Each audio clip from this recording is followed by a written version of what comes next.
Barco de la Solidaridad Granma 2 atracó este martes en La Habana con más de 30 toneladas de ayuda humanitaria.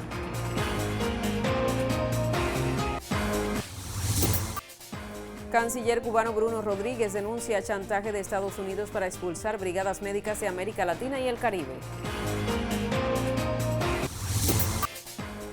Moscú alerta sobre escalada de amenazas contra Cuba. Canciller ruso Sergei Lavrov expresa seria preocupación y reitera solidaridad.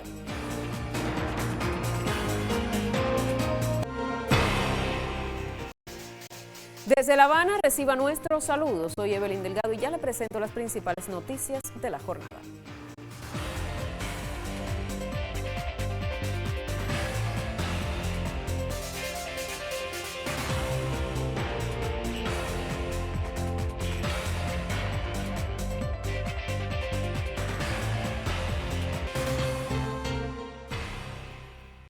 Iniciamos ya con las informaciones. La primera embarcación de la flotilla Nuestra América, denominada por sus integrantes como el Granma 2.0, llegó este martes 24 de marzo al puerto de La Habana. El periodista Sin Castillo con los detalles. La embarcación fue denominada por el colectivo que vino a bordo como Granma 2, evocando al yate que trajo a Fidel, Raúl y otros 80 expedicionarios para iniciar la guerra de liberación por la definitiva independencia de Cuba. El pasado viernes salió desde el mexicano Puerto Progreso, Yucatán. Averías eléctricas retrasaron la travesía, pero no mellaron el propósito de estos expedicionarios de la solidaridad de llegar a Cuba. Agradecer al gobiernos de Cuba y de México por todo el apoyo en esa jornada, porque ambos los gobiernos fueron fundamentales. Nosotros estamos acostumbrados a realizar acciones humanitarias, de intentar abrir un corredor humanitario hacia Gaza, donde enfrentamos bombardeo, donde enfrentamos ataques, encarcelamiento, secuestro y las peores cosas, intentando hacer exactamente lo mismo que hacemos acá. Pero acá la recepción fue distinta, única y exclusivamente porque desde 1959 Cuba se mantiene un ejemplo de soberanía y de dignidad. El activista afirmó que el mundo debe mucho a la patria de Martí y Fidel. Ese es un acto de retribución histórica, porque Cuba es el país y el pueblo más solidario en todo el planeta. Es el país que envió brigadas médicas a todos los rincones del mundo. Es el país que los médicos primero fueron a combatir el ébola en África. En nombre del pueblo y las autoridades de Cuba, las palabras de agradecimiento de la gobernadora de La Habana. Han traído ayuda material a nuestro pueblo y lo más importante, brindan un permanente apoyo y solidaridad para demostrar que Cuba no está sola. El Granma 2 arribó con una carga de 30 toneladas consistente en alimentos, medicamentos, productos de higiene, bicicletas y paneles solares. Una ayuda solidaria de corazón. Yo soy italiano y tengo experiencia directa de eso. Durante el periodo COVID, una brigada médica RIRIF llegó a mi ciudad, a Turín, y se pasaron unos meses allá salvando vidas. No podemos dejarnos amedrentar por ese tipo de personas, no podemos dejarnos de tener miedo y de permitir que acabe con nuestro amor como hermanos y acabe con la solidaridad que tenemos entre los pueblos latinoamericanos. Aunque el viaje ha sido muy duro, 4 días de navegación, pero maravilloso haber llegado aquí en ese mar de humanidad, de solidaridad, de revolución. La carga solidaria traída desde México por el Granma 2 será entregada a instituciones públicas de la capital, entre ellas el Cardiocentro Pediátrico William Soler. Y la delegación europea del Convoy Solidario Nuestra América, integrada por 650 activistas de 33 países, realizó una emotiva visita a la Escuela de Educación Especial Solidaridad con Panamá, ubicada en el municipio Boyeros, en la capital cubana. Una emotiva visita, un encuentro especial para los integrantes del Convoy Solidario Nuestra América, que compartieron con alumnos y personal docente en este centro educacional ubicado en La Habana. Estos niños salen una vez al mes para sus casas. El resto de mis niños viajan todos los días con la transportación escolar que lo trae por la mañana y lo retorna por la tarde. Tengo 4 niveles educativos, empezando por la primera infancia, un salón especial de 3º, 4º año de vida hasta el 6º año. Tengo el nivel educativo primaria, secundaria básica y discapacidad intelectual que tienen las dos discapacidades, tanto intelectual como físico-motora. Así, la presencia de representantes de 33 países destacaron la amplitud del respaldo internacional y la vigencia de esos lazos solidarios que unen a la isla con movimientos sociales y organizaciones en todo el mundo. Lo que quiero decir que mantener una escuela como esta en medio de un bloqueo, en medio de los apagones, nosotros apagones no tenemos, la escuela tiene 2 grupos electrógenos. Es difícil mantener en las condiciones que tiene Cuba una escuela como esta, pero la mantenemos. Con el corazón y las ganas de trabajar. Todo el que trabaja aquí en Panamá tiene que tener ese amor y esa solidaridad, de verdad que sí. Con imágenes de Cuba Información, Isabel Díaz González, Cuba Visión Internacional. Hacemos una pausa en nuestro recorrido y al regresar le contamos sobre la persecución abierta contra la solidaridad cubana en salud.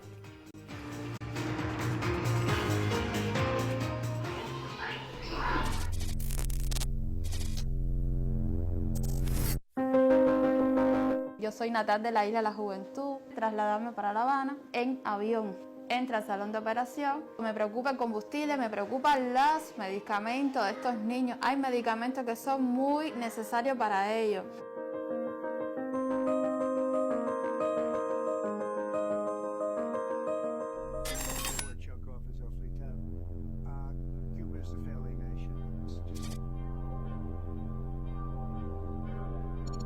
Cuba will not be able to accept that.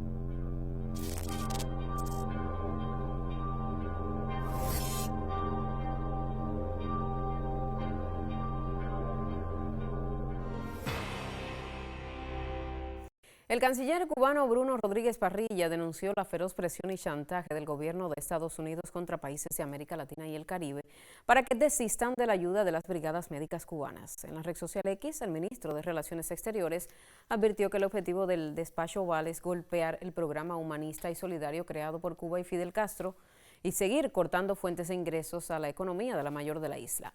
Con eso, alertó además que castigan a los pueblos y comunidades más desfavorecidas de la región, que durante décadas han recibido la atención médica cubana. Asimismo, el jefe de la diplomacia cubana desenmascaró las pretensiones de Estados Unidos, que a cambio prometen recursos que sabemos nunca llegarán ni beneficiarán a esas poblaciones. Rusia renueva solidaridad con Cuba frente a las amenazas de Estados Unidos. El ministro de Asuntos Exteriores de ese país, Sergei Lavrov, reiteró este martes la solidaridad de su país con Cuba ante la escalada de la amenaza estadounidense. Durante su discurso en el Fondo Gorchakov de la diplomacia pública, el canciller aseveró que la escalada de tensión en torno a Cuba, sobre la que se intensifica la presión externa, suscita serias preocupaciones. Les ofrecemos un fragmento de las declaraciones del representante de la diplomacia de la nación euroasiática. En los últimos meses y semanas hemos sido testigos de acontecimientos muy dramáticos, tanto en América Latina como en Oriente Medio, eventos que se derivan directamente de los intentos de pocos estados occidentales de preservar los restos de su dominio. La escalada de las tensiones sobre Cuba, contra la que aumenta la presión externa, es motivo de grave preocupación. Reafirmamos nuestra solidaridad con los amigos cubanos y a su derecho al desarrollo soberano. Continuaremos brindando a La Habana la asistencia y la ayuda necesarias, incluido lo material. La asistencia humanitaria en esta etapa es muy importante para nuestros amigos cubanos. La presidenta de México, Claudia Sheinbaum, también reiteró su respaldo al pueblo cubano y defendió el derecho a la libre determinación frente a presiones externas. En su conferencia matutina aseguró que el gobierno mexicano continuará enviando todo el apoyo necesario. Sheinbaum subrayó que la postura mexicana es clara: reivindicar siempre el derecho del pueblo cubano a definir su propio gobierno. Y vamos a seguir enviando ayuda humanitaria. Y sí reivindicamos, y siempre lo vamos a reivindicar, el derecho del pueblo cubano a su autodeterminación. Y que frente a cualquier conflicto lo que debe usarse son las vías multilaterales, Naciones Unidas. Y que Naciones Unidas también debería enviar ayuda humanitaria. Esas son las vías en caso de algún diferendo, de alguna solicitud, de alguna... No un país sobre otro. No la invasión, no la solución violenta, Nosotros reivindicamos la autodeterminación del pueblo cubano, a definir ellos mismos su propio gobierno. Estamos en contra del bloqueo.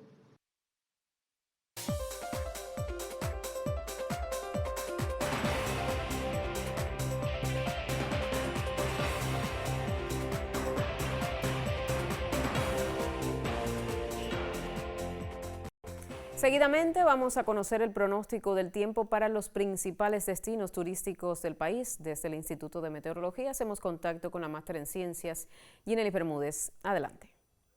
Saludos, es un placer compartir con usted la información meteorológica. Las altas presiones rigen las condiciones del tiempo sobre Cuba y sus mares adyacentes. La masa de aire sigue siendo muy seca y estable, limitando los procesos de precipitaciones. Solo algunos nublados bajos llegan a zonas de la costa norte, pero con baja probabilidad de lluvias. Para las próximas horas habrá poco cambio en las condiciones del tiempo. Estará amaneciendo con poca nubosidad en los destinos turísticos de la región occidental y en la tarde estará con algunas nubes y sol, baja la probabilidad de lluvias con máximas entre 28 y 30 grados Celsius. Así se van a mantener las condiciones del tiempo también en el centro del país, un amanecer soleado y en la tarde parcialmente nublado, con máximas entre 28 y 30 grados Celsius, mientras que en la región oriental estará amaneciendo con poca nubosidad. En la tarde algunas nubes y sol, escasas las precipitaciones con máximas entre 30 y 32 grados Celsius. La salida del sol por Punta de Maicí a las 6:56 de la mañana se pondrá por el Cabo de San Antonio a las 7:53 pasado meridiano y se mantiene la fase de luna nueva. En resumen, para las próximas horas, condiciones de estabilidad en el área con baja probabilidad de lluvias. Usted continúe en Cuba Visión Internacional.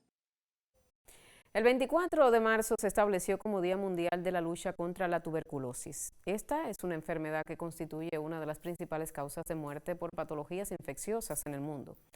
A propósito, esta mañana se desarrolló el acto nacional por la fecha en el Hospital Neumológico de La Habana y allí el periodista Abdiel Bermúdez conversó con su director, el doctor Manuel Blanco. Veamos. ¿Es una problemática de salud preocupante la tuberculosis hoy en Cuba?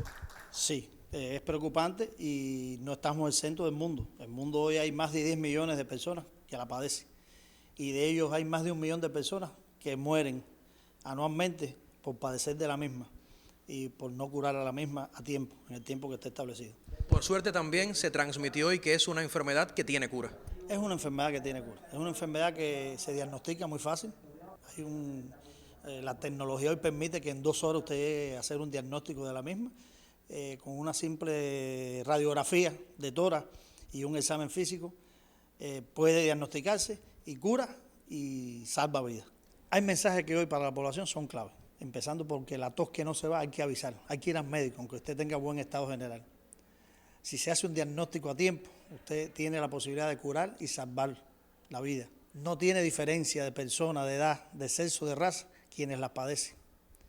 Se puede diagnosticar fácilmente por una prueba que hoy técnicamente no pasa de 2 horas o un simple rayo X de tórax, hacer la sospecha y acudir al profesional. Es importante en estos pacientes, muy importante el apoyo de la familia, de la comunidad y de la sociedad para que puedan tener una buena rehabilitación una vez que se diagnostican y se tratan.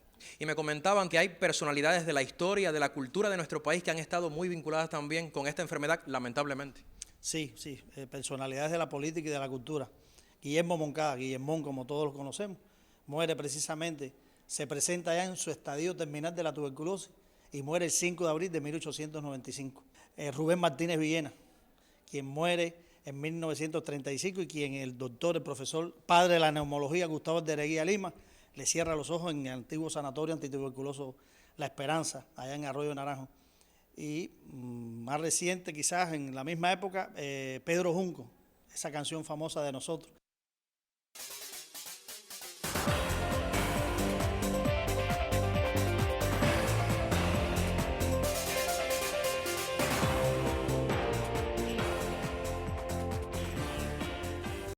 Saludos, ya comienza la información deportiva en Cuba Noticias.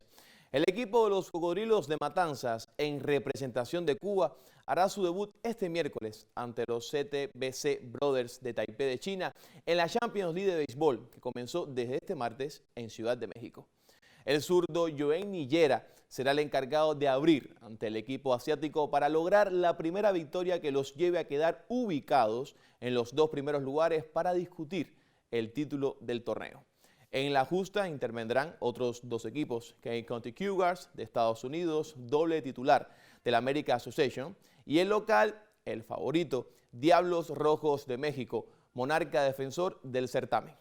También se confía en el aporte del slugger por parte de Matanzas, de José Mauri Noroña y del receptor Andris Pérez, junto a varios refuerzos, entre quienes destaca el jardinero holguinero Yaciel González, considerado como el mejor jugador de la fase regular de la última campaña cubana.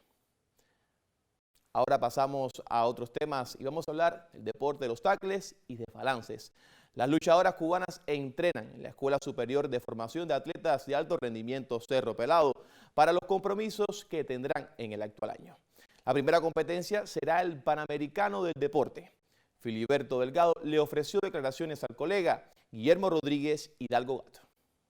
Los primeros días de mayo tenemos en Ohio el Campeonato Panamericano del Deporte, donde vamos, en el estilo nuestro, vamos a participar con 3 atletas, que van a ser Grayly Ben Cosme en 57 kilos y Aineli San, y en 76 kilos nuestra medallista mundial y olímpica Milaimi Marín Potrillo. Es un evento muy fuerte porque es toda la participación en el mundial que va a ser en Bahrein en noviembre, y estamos haciendo la preparación aquí en Cuba 100% y tratando de que las muchachas se nos motiven y puedan brindarnos un buen resultado en este campeonato. Para la lucha femenina, un reto igualar la actuación de hace 3 años en San Paolo, Filiberto. Sí, muy fuerte. El equipo de nosotros ha sufrido varias bajas y en los equipos de América han subido mucho el nivel, sobre todo México y Venezuela han subido mucho el nivel, al igual que Ecuador, pero bueno, para el centroamericano Ecuador no participa. Pero sí México y Venezuela son rivales a considerar, han tenido mucha preparación, mucha competencia, y nosotros, como dije anteriormente, nos ha faltado esto, y esto nos trae como consecuencia que la motivación no sea igual, no hayan objetivos, no conocemos bien los contrarios, no sabemos en qué forma están ahora, pero bueno, vamos a enfrentarle y a tratar de por lo menos darle el alegrón que la patria necesita en estos momentos. Deseamos éxito al equipo nacional femenino de lucha. Así concluimos la sesión de deportes. Muchas gracias a usted por su atención. Gracias, Ernesto Arturo, y avanzamos ahora con otras informaciones. Con el propósito de contribuir a la mejoría de servicios básicos en la provincia de Holguín, 4 nuevos vehículos apoyan la transportación en sectores priorizados. La iniciativa integra un programa de desarrollo financiado por el Ministerio de Transporte en aras de optimizar la logística y garantizar un acceso más eficiente por parte de los ciudadanos. Con la llegada reciente de estos nuevos vehículos, se incrementa el parque de transporte para los servicios básicos sociales en el territorio holguinero. De los 4 equipos, 3 son eléctricos, uno de ellos para el traslado de personas y 2 para carga en el sector de la salud y educación, mientras que el de combustión apoyará los servicios necrológicos muy afectados por el deterioro de su parque vehicular. Es el traslado de alimentos para las principales instituciones de salud. También pretendemos asegurar todo el material que se requiere para estas instituciones y también el traslado de medicamentos. Y en las cargas, el consumo social también abarca a las instalaciones de educación, los círculos infantiles, los semi-internados.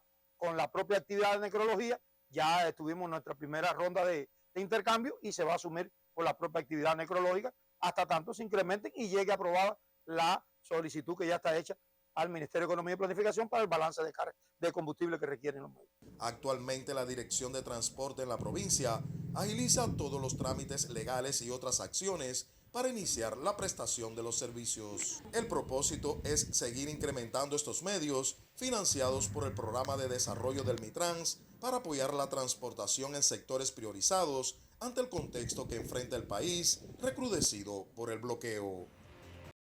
Vamos a una pausa. Al regreso, informaciones culturales. Quédese con nosotros.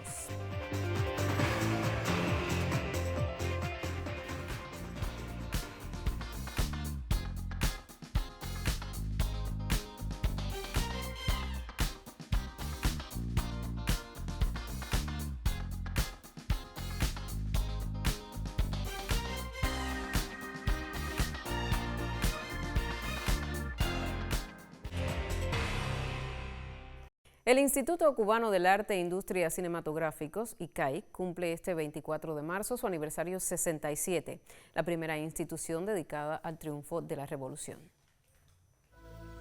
Creado el 24 de marzo de 1959, el ICAIC, desde sus primeros años y bajo la dirección de su presidente y fundador Alfredo Guevara, impulsó un cine autóctono de raíces cubanas, necesidad apremiante de los artistas del séptimo arte que, previo al triunfo revolucionario, chocaban con tópicos hegemónicos pertenecientes a otras realidades y mercados. Los años 60 consolidaron la llamada época dorada. Nombres como Humberto Solás, Santiago Álvarez, Tomás Gutiérrez Alea, el noticiero ICAIC latinoamericano y la Cinemateca de Cuba quedan estrechamente vinculados a una institución que no solo abogó y aboga por la producción cinematográfica nacional, sino también por la gestión cultural en su expresión más diversa. Las unidades móviles llevaron el cine a los más intrincados rincones de la isla, como lo evidencia el documental Por primera vez de Octavio Cortázar. También se fundó el Grupo de Experimentación Sonora en 1969 bajo la dirección de Leo Brauer, lo cual no solo promovió la música para la gran pantalla, sino que además impulsó el movimiento artístico conocido como la Nueva Trova. Durante más de 6 décadas, el ICAIC ha sabido reinventarse. De clásicos como Memorias del Subdesarrollo y Lucía, se transitó hacia la comedia de los años 80 con títulos como Se Permuta y Plaf. Luego vino la reflexión crítica de los 90, con obras premiadas internacionalmente, de lo cual el largometraje Fresa y Chocolate es un sólido ejemplo. La animación, por su parte, también tuvo su sello distintivo, con personajes como el siempre querido Elpidio Valdés de Juan Padrón. En el siglo XXI, la llegada de lo digital y la formación de nuevas generaciones en la Escuela Internacional de Cine y Televisión mantuvieron vigente al instituto, cuyo prestigio sigue siendo reconocido en la actualidad en eventos que han sabido crecerse ante años y dificultades. El Festival Internacional del Nuevo Cine Latinoamericano, el Festival Internacional de Documentales Santiago Álvarez In Memoriam, la Muestra Joven, el Festival de Cine Pobre, entre otros. Recientemente, el ICAIC obtuvo el Premio Iberoamericano de Cooperación para el Desarrollo en la categoría de Cultura y se integró a la Academia Euroasiática de Artes Cinematográficas. Cortos, largometrajes, dibujos animados, archivos fílmicos, publicaciones y festivales han construido a lo largo de 67 años la historia del cine cubano post-revolucionario y mantienen al ICAIC como la autoridad cinematográfica nacional y un referente ineludible para la cultura del continente y del mundo. Historia, identidad y compañía más que entretenimiento nos ofrecía en sus caricaturas Juan Padrón, destacado dibujante y director de animados como Elpidio Valdés y Vampiros en La Habana. El homenaje a este artista en el 6º aniversario de su fallecimiento. Juan Padrón, dibujante incansable, supo que la animación podía ser mucho más que trazos y colores. Convirtió al cine animado cubano en un espacio de resistencia cultural donde los héroes no eran importados, sino nacidos de la tierra. Elpidio Valdés, con su machete y su caballo, nos enseñó que la independencia también podía contarse en dibujos, que la épica podía ser cercana y nuestra. Pero Juan Padrón no se limitó a crear un personaje, creó un universo. Sus películas y cortos fueron ventanas a un humor criollo, a una manera de narrar que mezclaba ternura y picardía. En piezas como Kinescopios o Filminutos desplegó un ingenio breve y chispeante, capaz de arrancar sonrisas en segundos. Y con Vampiros en La Habana dio un salto audaz, una sátira política disfrazada de comedia animada, donde vampiros y mafias se mezclaban con la ironía caribeña. Esa película irreverente y lúcida demostró que la animación podía ser también un espacio de crítica y libertad. Hoy, al recordarlo, no hablamos solo del realizador que llevó la animación cubana a un nivel internacional. Hablamos del hombre que nos regaló héroes propios, que nos enseñó a mirar la historia con orgullo y a reírnos de nosotros mismos con cariño. Su trascendencia está en que gracias a él, la animación dejó de ser un género menor para convertirse en patrimonio cultural. Así concluye esta emisión de Cuba Noticias. Otras informaciones en próximos espacios y también en las plataformas digitales. A usted, gracias por informarse con nosotros.